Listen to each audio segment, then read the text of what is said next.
To be your speaker this afternoon. At kailangan pala ko magsalita ng English dito dahil meron tayong mga expat. And we praise the Lord. We praise the Lord that 10 taon na, kasampung taon na kayo. At una nagsalita noon dito ay si Pastor Rodil para malaman ninyo po yung background ni Pastor Rodil that when I was a kid, that was 1975, nung bago ako mabaptize, siya po nag-interview sa akin, si Pastor Rodil. And I was very young then when St. International Missionaries went to Cagayan Valley. I was 8 years old. So, dugong abkop po ako. And until today, salamat sa Panginoon, masarap maglingkod sa Panginoon. And I was saved when I was 8 years old. You just imagine, I taught Sunday school when I was 6, in grade 6. I was 12 years old then. Dahil ako po yung unang convert po doon sa Cagayan Valley, doon sa Lana, First Providence Christian Church pa noon. 7 kami, yung 3 na mayapa na, at 4 na lang kami, na-backslide pa yung 2. Hindi pala backslide, on-leave lang. On-leave lang yun. And so, 2 na lang kami, and hoping magtatagal pa ako sa mundo, para naman magampanan ang dapat gampanan. At dahil napakasarap po, sabi ko nga kanina, masarap maglingkod sa Panginoon. And I'd like your topic, ang mabungang Kristiyano ay nagdidisipulo. Tama po yun. Napakahalaga po yung tema natin ngayong hapon. So salamat ng marami. Tayo po ay manalangin. Our Heavenly Father, we pray that you speak to each and every one of us and don't allow us, Lord, to leave this place without being inspired, encouraged, corrected, challenged, and even rebuked. Thank you for your word. Speak to us now. May we see the goodness, the beauty, and the majesty of your Son. In Jesus' name, amen. Turn your Bibles to the book of John. In verse 8 po, nabasa kanina. So, tingnan po natin chapter 15, verses 1 to 11, and follow me as I read. Chapter 15, verses 1 to 11. I am the true vine, and my Father is the husbandman. Every branch in me that beareth not fruit, he taketh away. And every branch that beareth fruit, he purgeth it, that it may bring forth more fruit. Now ye are clean through the word which I have spoken unto you. Abide in me, and I in you. As the branch cannot bear fruit of itself, except it abide in the vine, no more can ye, except ye abide in me. I am the vine, ye are the branches. He that abideth in me, and I in him, the same bringeth forth much fruit, for without me ye can do nothing. If a man abide not in me, he is cast forth as a branch, and is withered. And men gather them and cast them into the fire, and they are burned. If ye abide in me, and my words abide in you, you shall ask what ye will, and it shall be done unto you. Herein is my Father glorified, that ye bear much fruit, so shall ye be my disciples. As the Father hath loved me, so have I loved you. Continue ye in my love. If ye keep my commandments, ye shall abide in my love, even as I have kept my Father's commandments, and abide in his love. These things I have spoken unto you, that my joy might remain in you, and that your joy might be full. May the Lord bless the reading of his word. Tonight po, kung tingnan natin, ang matapat na alagad ng Diyos ay mabungang Kristiyano. Lahat po tayo ay inaasahan po magbunga. Bawat isa po sa atin. Kung tingnan po natin ang kaligtasan sa pamamagitan ng pananampalataya ay 2 po elemento ang kailangan po natin tingnan. 2 dimensions, fundamental dimensions. Alam po natin, pag ligtas po tayo po ay mapupunta sa langit. Yes, we have been reconciled with God, we have peace with God, of course. Tayo na mga anak ng Diyos, pupunta sa langit. Pag namatay po tayo, pero hindi po natin paksayan, kailangan mag-celebrate natin. Mag-celebrate tayo ngayon. So, hindi natin pag-usapan ang kamatayan, but tiyak po yan. Tiyak yan. And the assurance that we have there is because God says so, na talaga po kung tinanggap po natin siya bilang Panginoon tagapagligtas ng ating buhay, then we will live with Him forever and ever. Tiyak po yan. At pangalawang dimension po na ating titinan po, yaman tayo ay ligtas at nandito pa tayo sa sanglibutang ito, kailangan din tayo mamuhay ng ayon sa kalooban ng Diyos. Kaya nga po, yun pong dahilan, kaya po hindi po tayo kinuha muna ng Panginoon. Meron po plano ng Diyos sa bawat isa sa atin, ayan po ay yung mamuhay para sa Kanya. Hindi para sa ating sarili, kundi para sa ating Diyos na pinaglilingkuran, Diyos na matapat, Diyos na buhay, na kung saan ang Kanyang pag-ibig ay hindi nagmamaliw. Mahalaga po na tingnan po natin ang John 15. John 15. And ask the question, how can I truly live for God? That's the question. That's the question. How can I truly live for God? And Jesus answers, I am the true vine and my Father is the vine dresser. Ang sinasabi po ng banal na kasulatan na siya po ang vine, and of course, ang tagapag-alaga ay walang iba kundi Diyos Ama. Now, sa last I am na binanggit ng Panginoon, this is the last I am of the Lord Jesus Christ. Pero napakaganda po kasi it's only sa last I am na ito na very unique dahil in-include niya po ang Diyos Ama sa last I am.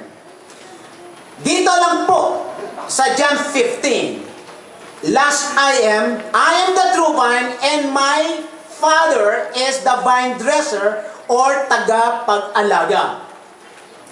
Tingnan po natin yung mga ilang talata.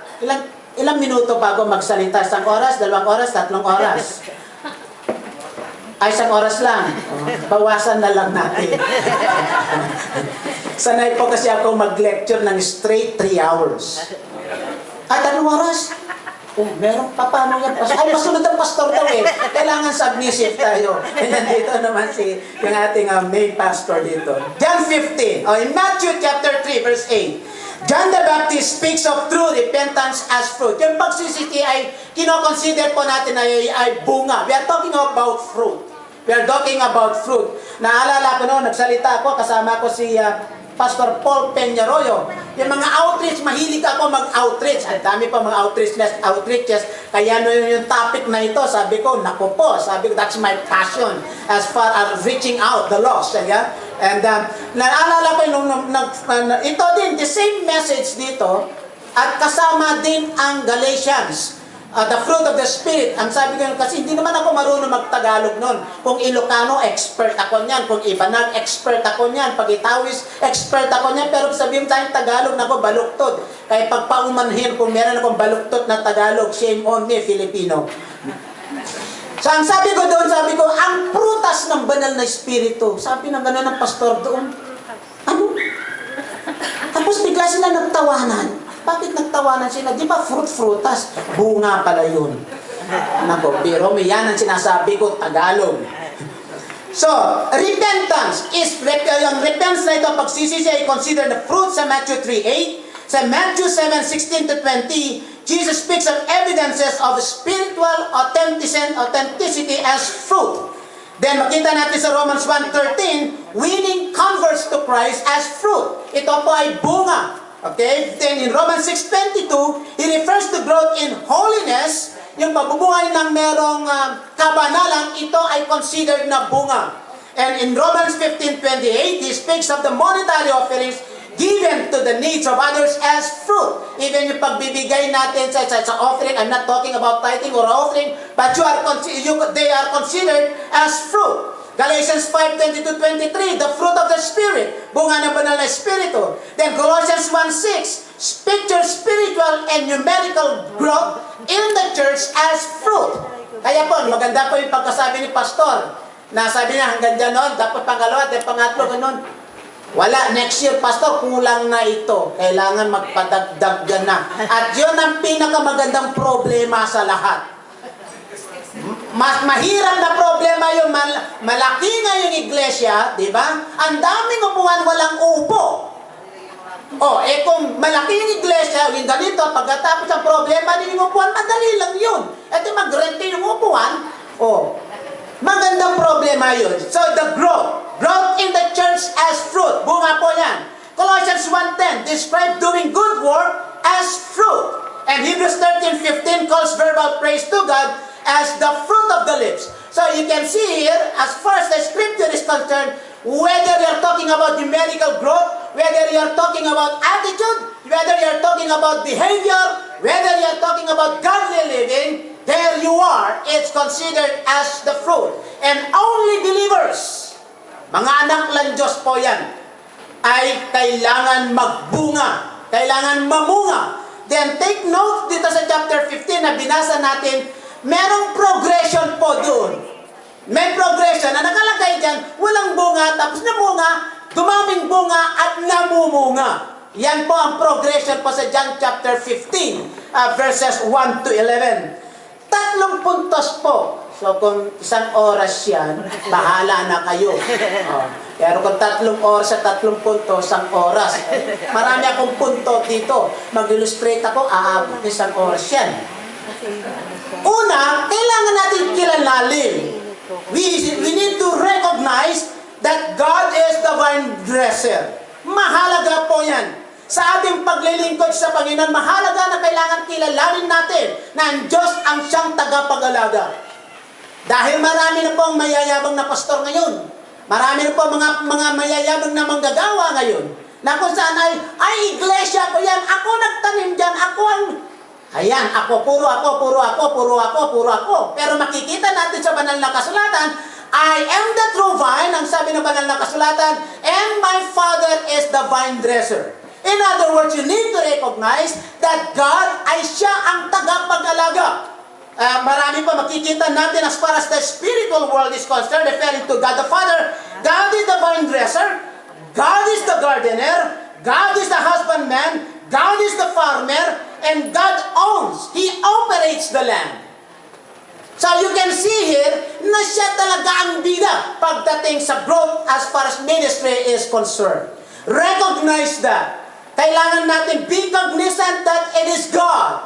It is God who owns it. It is God who takes an initiative. It is God who planted. Everything po pagdating sa ministeryo ay walang ibang kumikilos kundi ang ating Diyos. Mahalaga po yan. Because many times we are too anthropocentric in our approach as far as numerical growth is concerned. God is the one cultivating. He owns the land, He is the one cultivating. Siya po tagapag-alaga. Very clear po sa ating chapter 15 and verse 1 of our text.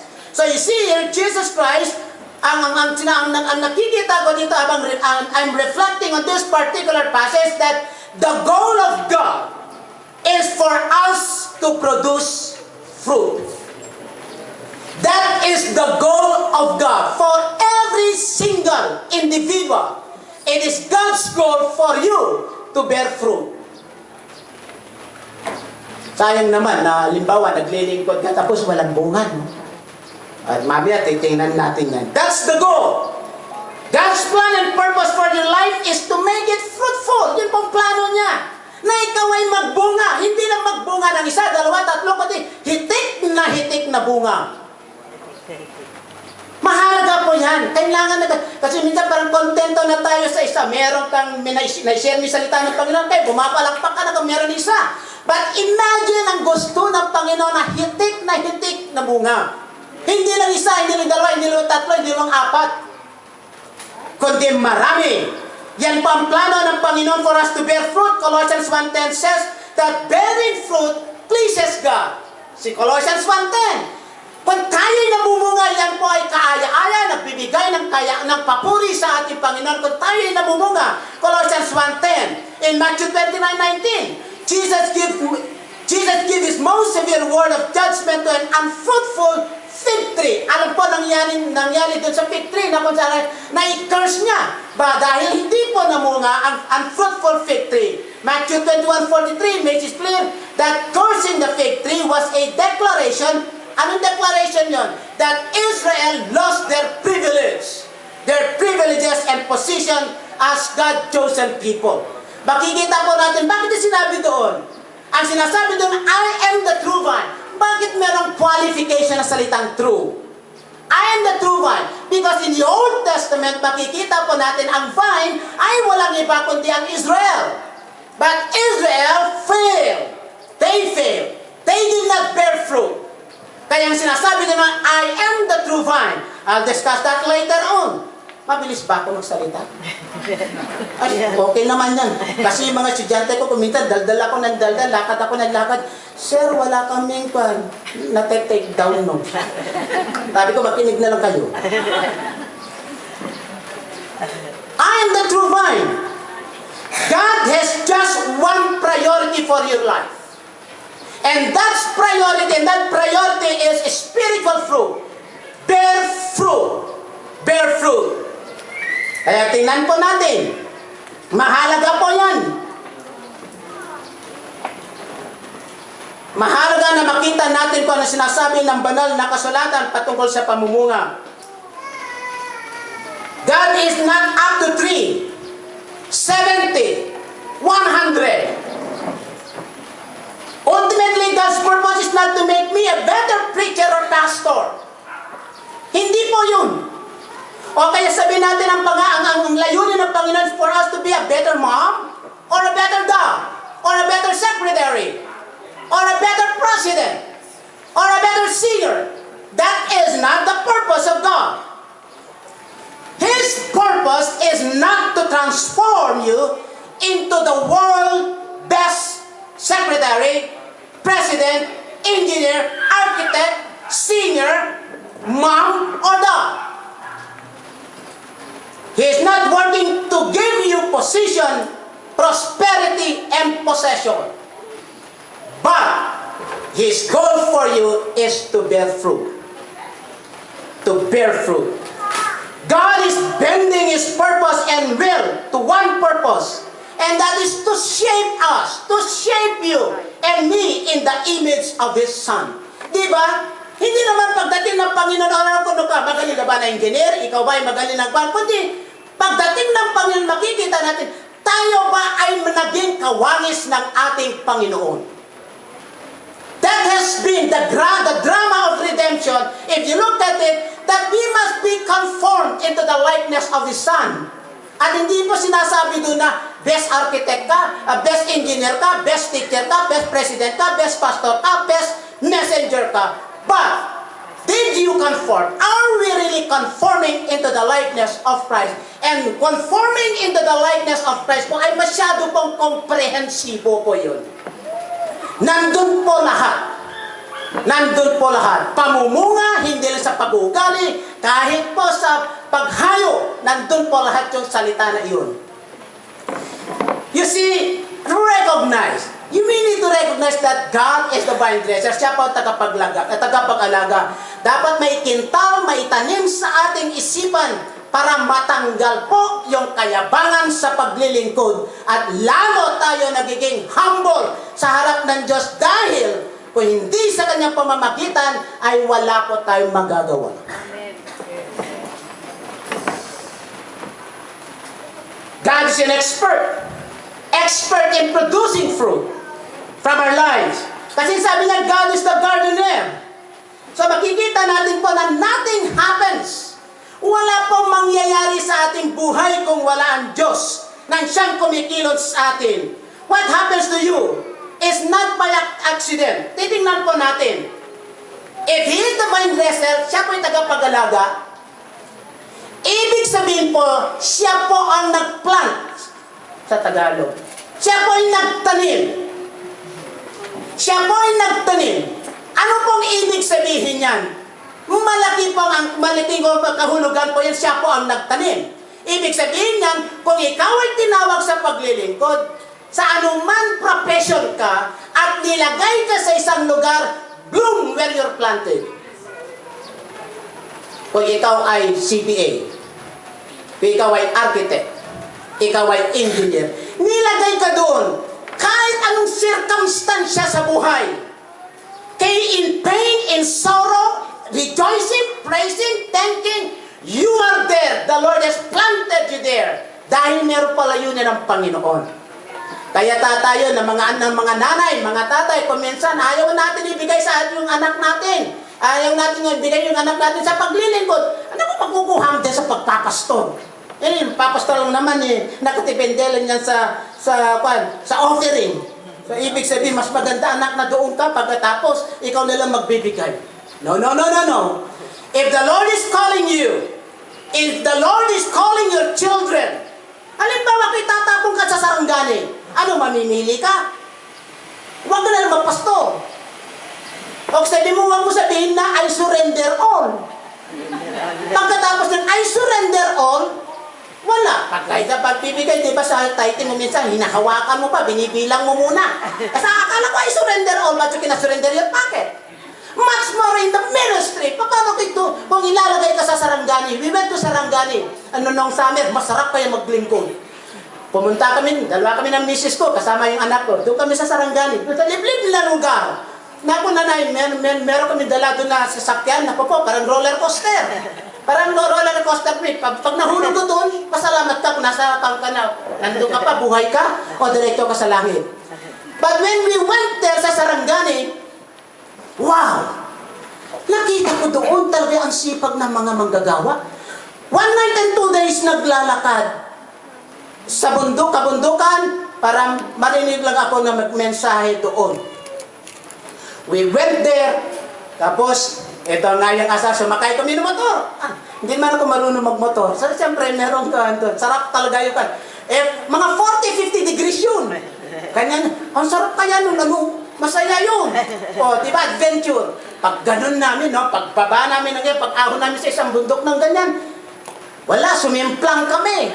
Tapos bangin yan, bangin dito. Hindi, just imagine ganyan, no, doon ka sa gitna, tapos sesimplang ka ng ganyan. Buti nang hindi kami nahulog, hindi kami nagganyan. Pero sumimplang kami, tapos sabi ko sa misis ko, kasi nasa likod siya. Sabi na, siya ay kwan, kasi dalawang beses kami sumimplang Hindi ko alam kung bakit, asawa pa ng din yun, ni Din Rekla ang kwan. Pagkatapos, nahiya nga, hindi nga makatingin sa akin ng diretsyo. O di na mo, pag nagpipris kami, tubig ka. So, sumimplang kami noon. Para makita niyo na masarap maglingkod sa Panginoon. Kahit na ano mangyari sa buhay, bakit kang matatakot? So, di sumimplang kami sa motor. Sabi ko sa misis ko, sabi ng misis ko, kumusta ka na? Sabi ng ganyan sa akin. Kasi, dinaganan niya din ako. Pangalawa, dinaganan ko din. Kasi nagkapalitan kami. Sabi niya sa akin, kumusta ka na? Sabi ko, ikaw, kumusta ka rin? Tapos nakangiti lang kaming dalawa.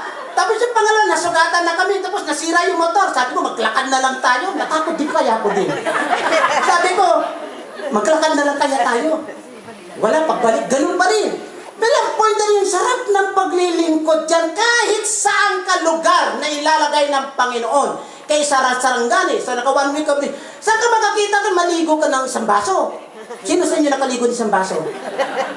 Wala! Ako lang yan! You see, the beauty of the ministry, masarap, masaya. Oh, walang tubig doon.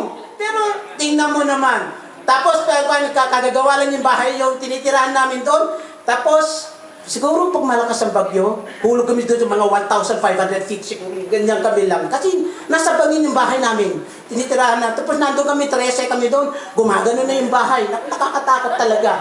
Pero wala pa rin. Maririnig pa rin yung orkestra paggabi. Naga naman. Ano yung orkestra? Mga hilig! Kayo naman. Masarap talagang pag doon. Then after that, doon ay mga pastor doon, meron ganun.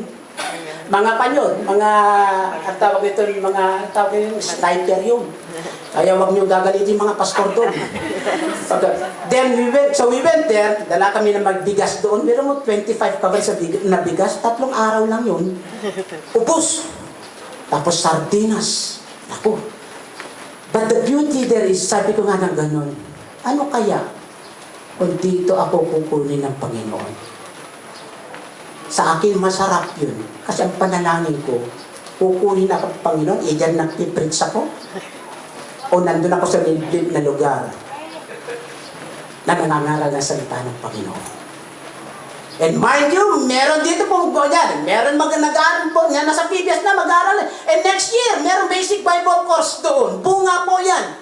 Kaya pupunta kami na naman doon sa Maitum. Nandun naman yung war zone na naman yan. Tapos pagpunta na namin, nandun mga tangki de gera. Sino ba hindi matatakot? Election yun. Oh, malam na, tapos, kaya nga hindi ako nakaboto, sayang. Pero hindi bale. Point there is, the Lord has planted me there for me to grow. For me to bear fruit, regardless of circumstances in life, pain, even sorrow. Kahit ano na may even implante, kahit walang-wala, nilagay ako ng Panginoon dyan. And therefore, hindi dapat ako mag-complain, but rather, to faithfully serve Him, joyfully, faithfully in the ministry. God planted me there. Bloom where you're planted. How in the world? Taga-Cagayan Valley, tapos naging president of Phidias? Hindi ko rin ma-imagine. Tapos, nog-nog, mag-asawa ng maputi? Hindi ko rin ma-imagine. Biro mo yan. Pero the thing that matters most is no complaint, no argument pagdating sa pagtupad sa plano ng Panginoon. Wherever you are, take it. Kayo na nasa opisina, nilagay ko ng Panginoon dyan. It's not an accident. Nothing happened by fatalism or by faith. F-A-T-E. Nothing happened by accident. Nilagay kayo dyan dahil may plano ang Panginoon sa bawat isa sa atin. And I praise the Lord. Yung sinasabi niyo, Greenwood ba yan? Oh, eto. Tapos, ano ba yung lugar? Paranaque. Wow! Inilalagay ko yun doon. Pag nilagay ko yun doon, you bloom. Don't question the pastor or leaders. Just go there and be faithful. Magpasalamat tayo dahil binigyan tayo ng pribileyo na maglingkod sa kaharian ng Diyos. We are talking about bearing fruit. Kaya yung pagdidisipulo, parte po yan. Pero habang tinitingnan po natin yan ang parte sa pamumunga, ang pagdidisciple pamumunga, ay makita natin ang pundasyon na ang Diyos, ang vine dresser, siya ang tagapag-alaga, siya ang nagplant sa inyo dyan, siya naglagay sa inyo dyan, upang kayo ay mamunga. At hindi lang mamunga ng isa, dalawa, tatlo, kundi hitik na bunga. But mark my word, it is true that He was the one who planted, yet at the same time, He prunes. At yun ang pinakamasakit. Pinakamasakit yan habang naglilingkod ka, kuminsan, dahil yung gustong-gusto natin, tatanggalin ng Panginoon yan. Kung yung pinakamamahal natin, yun ang tatanggalin ng Panginoon sa atin. Kung parang ayaw na natin i-surrender, ayaw na natin umalis. Halimbawa sa tahanan na, di ba noon, Pastor, panalangin mo ako? Bakit? Gusto ko magkaroon ng trabaho. Ito naman si pastor, nanalangin. Ito naman si miyembro ng iglesia, okay, pasalamat. Kinabukasan, meron siya trabaho. Pero, after 1 month, after 2 months, after 3 months, trabaho na lang siya. Wala na sa simbahan. Pastor, teka muna kasi hindi binigyan ako ng day off eh. Pastor, kasi marami kong ginagawa, pagod na pagod ako. Wala nang panahon. And to the point, next time, yan, tatanggalin. Yan. Wala ka na trabaho. Kasi inuuna mo ang iyong trabaho. Diba? Sunday lang, sa linggo lang, umisa nga, nagbibilang pa yan ng minuto, ng oras pag nagbe-mensahe, di ba?